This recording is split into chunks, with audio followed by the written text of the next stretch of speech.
যখন একটা মানুষ ভূমিষ্ঠ হয় মার গর্ভে থেকে, পিতামাতার দোষ, সন্তানের দোষ, সমস্ত সব কিছুই থাকে। সেই মতো তার ভাগ্য নির্ধারিত করা থাকে।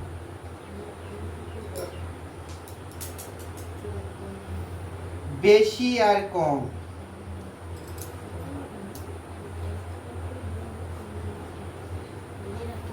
যে বড় বিপদ থাকে সেই বড় বিপদ হলেও ক্ষুদ্র আকারে নিতে হচ্ছে, সেইগুলো টলাচ্ছি। আবারও এতে তোদের প্রশ্ন হয়, যারা সতের পথে থাকে, যারা আমাদের পথে আশ্রয় হয়ে থাকে, আমাদের মন্দিরে আশ্রয় হয়ে থাকে, তাদের এত কষ্ট কেন? যারা নাম গান করে না, পূজা অর্চনা করে না, বুক ফুলিয়ে অসুরের মতো ঘুরে বেড়াচ্ছে, তাদের কিছু হয় না। আমরা এইখানে পড়ে রয়েছি, মন্দিরে মন্দিরে মাথা ঠুকতেছি, যত জ্বালা যত দোষ আমাদের।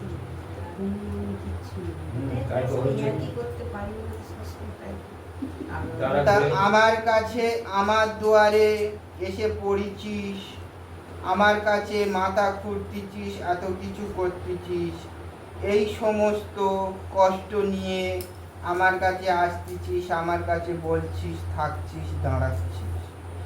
আর যারা ইনকাম করতেছে, যারা ডাকে না হাঁকে না, তারা বেড়াচ্ছে, তাদের অট্টালিকা সেই সুখ ভোগ নিয়েই তারা খেয়ে যাচ্ছে।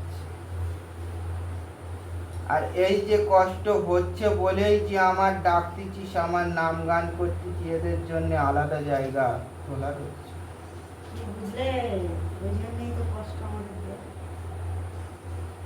কষ্ট দিচ্ছে নিচ্ছি, কিন্তু কিছু কিছু সময় সব মানুষের সব অনেক সময় মনে হয় সহ্য করা যায় না, প্রাণ পাখি যাক চলে যা,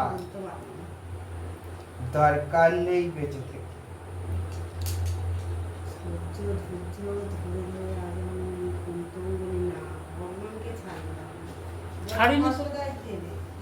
লক্ষ জনম, এত জনম যা কিছু করেছিস, এত জনম যা কিছু করছিস, তার ভোগ না তো এই নরকে, ওই নরকে কোথায়? আমার গর্ভের সন্তান ভূমিষ্ঠ হলো না, গর্ভেতেই আমার সন্তানের অকাল গর্ভপাত হয়ে গেল, বা আমার পুত্র বা আমার কন্যার অকাল মৃত্যু হয়ে গেল, সেই সমস্ত জিনিসগুলো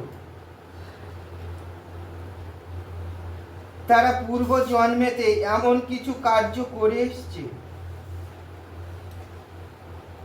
আর যার গর্ভে জন্মেছে সেও পূর্ব জন্মে এমন কিছু কার্য করেছে, তার ফলেতে যতক্ষণ তার গর্ভে আছে বা যতক্ষণ তার গর্ভে থেকে ভূমিষ্ঠ হয়েছে, যতক্ষণ তার সেই পূর্ব জন্মে কারো টাকা, কারো গয়না, কারো জমি, কারো বা প্রাণ সংশয় দিয়েছে, সেই সমস্ত কর্মের ফল সেই পূর্ণ আত্মাকে তার শরীরের মধ্যে নিজের পুত্র স্বরূপ পাঠিয়ে দিয়েছে, দিয়ে তার কাছে এসেছে। যতটুকু তার কাছ থেকে অর্থ তুমি জোর করে ছিন্ন করেছো, সেই ততটুকুনি ডাক্তারের পিছনে বা কোনো মন্দিরে বা কারো মানুষের হাতে সেই টাকা যতক্ষণ না ক্ষয় করে দিচ্ছ, যতক্ষণ সেই টাকা ক্ষয় হয়ে যাচ্ছে, তারপর সেই পূর্ণতা তখন শেষ হয়ে যাচ্ছে, তখনই তোমার গর্ভের সন্তান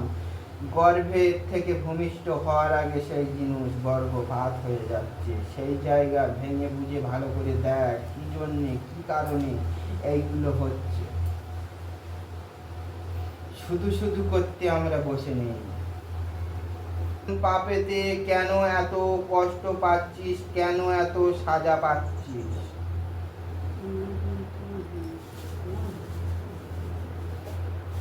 মেয়েদের অনেক জিনিস বাধা আছে, জানিস রে বেটি? বলতেছিস এই কথা, মেয়েদের নাতা ডেঙাতে নিন, মেয়েদের ঝাঁটা ডেঙাতে নিন, মেয়েদের শরীর খারাপ হলে কোনো শুভ জায়গাতে সেই শুভ কার্যক্ষেত্রে তাদের ছাপা পড়াটাও খারাপ।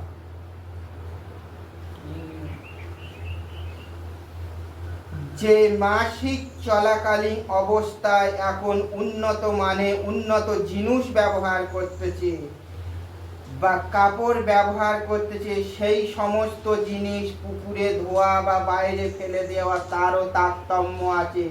মাটির উপর পড়লে, মাটির নিচে যদি কোনো সাপের বাচ্চা, কোনো পশুর বাচ্চা, পাখির বাচ্চা যদি বা তার ডিম সেই জায়গা থাকে, সেই অপবিত্র কাপড় যদি পড়ে, তার সেই জিনিস নষ্ট হয়ে যায়। তার সেই আশীর্বাদ নয়, তার অভিশাপ তখন তোদের লাগে। সেই রকম অনেক দোষ থাকে, সেই সব দোষের জন্য অনেক কিছু, অনেক নিয়ম কানুন আছে। সমস্ত কিছু ভেঙে বলে দিতে গেলে কান্নায় ভেঙে পড়বি, দাঁড়াতে পারবি না যে কি ভুল কি করেছি। যেই পুকুরে মাছের বাচ্চা জন্মগ্রহণ করে, সেই পুকুরে মাসিক চলাকালীন সেই কাপড় ধৌত করলে বা সেই পুকুরেতে ঠাকুরের থালা বাসন ধোয়া হচ্ছে, সেই পুকুরে নেমে গঙ্গা মন্ত্র জপ করা হচ্ছে, সেই পুকুরে গায়ত্রী মন্ত্র জপ করা হচ্ছে, সেই পুকুরের জল উত্তোলন করে আমার মস্তকে ঢালা হচ্ছে, তাহলে এইগুলো পাপ নয়?